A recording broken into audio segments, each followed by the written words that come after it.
Okay, this is lecture 15, touch. This is 2 of 3. First thing we spoke about was the internal capsule. We referred to it as the highway to hell, baby. You got your white matter here. That's what it is. It's white matter, which is going to carry sensory and motor information between the thalamus and the cortex. So when you look at a cross-section, or rather a coronal section of the brain, you can see this white matter. You can't see it in here, but it would be in here.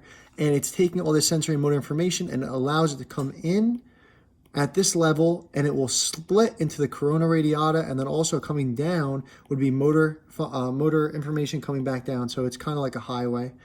Highway to hell, bro. It's the highway to hell. Yeah, it's a highway to hell. Yeah, posterior limbs. It says neurons carrying sensory information to the postcentral gyrus. Right? We need to review that again. So posterior limb is the neurons carrying sensory. This is the actual sensory information that is going from the postcentral gyrus.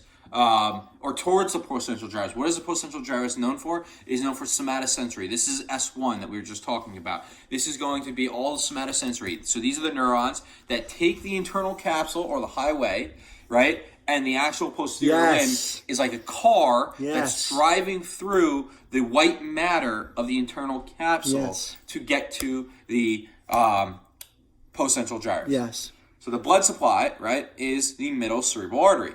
We should know that the cerebral cortex, right, if you're looking at a lateral side, a lateral view, then the middle cerebral artery is what will distribute its blood across the lateral side of the brain.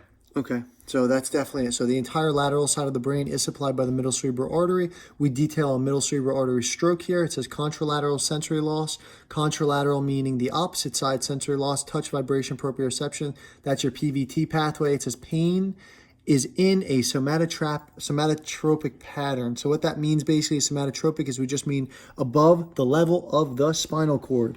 This right here is a lateral view of the left side of your brain. You could see here specifically everything that's in red is referring to the precentral gyrus, which is in front. This is located in the frontal lobe, so it's going to be your motor functions, whereas everything in the green is going to be the postcentral gyrus, or referring to the postcentral gyrus, which is sensory input because it's located in the parietal lobe. You could see the levels, right? So the level here looks like the uppermost portion of a lateral view is going to be related to your hip and trunk region. Then it goes to your arm and hand region. Then it goes to your face region. This is important because if they show you on the exam a lateral view of a brain and show you an occlusion or X mark somewhere in one of these locations and say what is being damaged or what sensory deficit will you have, where is it located, you have to be able to tell these regions.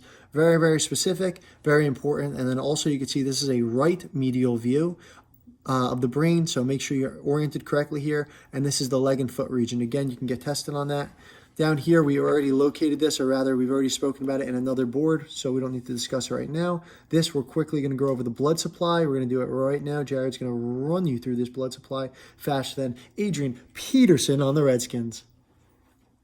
So this is the blood supply in a coronal view. What you can see is that there's 3 main arteries that we need to know. There's the anterior cerebral artery, there's a middle cerebral artery, and then there's a posterior cerebral artery. The middle cerebral artery, before we even jump into this, will cover the lateral view, a lateral view of the brain, or the lateral side, if you want to say. The anterior cerebral artery is going to cover the legs, mainly the legs and the feet. Right? It covers the posterior paracentral lobule, which is this most interior aspect of a coronal view. And then the posterior cerebral artery, or PCA, is going to cover the eyes, right? Vision, because it's in the occipital lobe. And you have to know that the anterior and the posterior cover the medial sections of the brain, right? So middle is going to be the lateral, anterior is going to be the anterior medial aspect, and then posterior is the posterior medial aspect. So really, the anterior cerebral artery and the posterior cerebral artery share a surface almost, where they're sharing the medial view. If we scroll to this slide over here, and you look at this right here, if this was the front of the brain and this was the back of the brain, this would be the anterior cerebral artery, and this would be the posterior cerebral artery, but of the medial view, as you can see, while the middle cerebral artery and the lateral view will cover the entire lateral side of the brain. So going back into the zoomed in picture, you can see that the anterior cerebral artery, which covers the posterior paracentral lobule, is the most interior aspect. Then it, in blue, point at it, and then point at the surface of, there you go. And then the middle cerebral artery is the superior, right there, and then it splits into an inferior, and then it splits into a deep middle cerebral artery, which is just further into the brain, the innermost portion of the lateral view.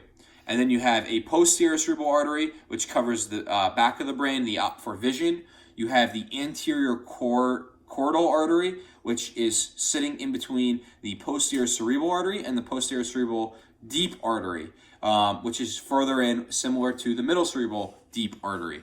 And that is really the functions of the three arteries that are covering. So you need to know that the middle cerebral artery is going to cover the arms, right? The arms and the hands. You need to know that the posterior is going to cover your vision and part of the parietal lobe, very small portion of that. And the anterior cerebral artery is going to cover your legs and your feet. So when they ask you a question, which one is going to, you have to know that anterior is going to the legs and feet, middle is going to the arms and hands, and posterior has to deal with vision. Okay, perfect. And the last thing we have on this slide is a clinical correlate called Tabes dorsalis. What it has to be related to is if a person has syphilis and it's untreated. So if you have untreated syphilis, it could lead to this. It leads to decreased myelin in the dorsal root and dorsal column. And again, it's due to untreated syphilis. It's referred to as syphilitic myelopathy. It leads to decreased ipsilateral touch, so that's your touch pathway, in a dermatomal pattern. And you can think about that because the dorsal root and dorsal column are damaged. So if the dorsal root's damaged, you know things can't come in. If the dorsal column is damaged, you know ipsilaterally things can't ascend. So that's probably why it doesn't say anything about pain. It says diminished patellar reflex due to demyelination. Again, has to do with your touch. Your PVT is what? Pressure, vibration, or proprioception, something like that. Vibration, touch. Vibration, and touch. And then it has to do with demyelination, so that's important to realize. Perfect.